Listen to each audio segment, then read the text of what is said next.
ఆమెకు పురుష వ్యామోహం కాదు, అంటే ఎవడో అందమైన వాడు వస్తే వాడితో కలుద్దామని కాదు ఆవిడది.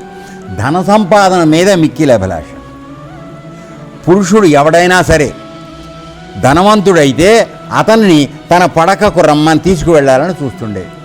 సంచి నీ పక్కన కనపడితే నేను లోపలికి రమ్మనేది. అర్థమైందా? ఎదురు రాజా పింగళ వీధి గుమ్మంలో ఉండగానే విట్టులు వచ్చేవారు, అంటే ఆ వైశ్య దగ్గరకు వచ్చేవాళ్ళని విట్టులు అంటారు. ఆమె వారిని తప్పుకొని మసలేది. అంటే నువ్వు మామూలుగా గడ్డం పెంచుకుని దిక్కుమాల మొహం వేసుకుని ఉన్నావు అనుకో, నీ వంక చూసేది కాదు. ఓకే, ఆ తరువాత పెద్ద ధనికుడు నా దగ్గరికి రాకపోతాడా అని వచ్చే ప్రతి ధనికుణ్ణి యగాదిగా చూసేది. అంటే ఇందులో ధనికుల్లో కూడా మళ్ళీ పెద్ద సంచి ఉన్నవాడేవాడు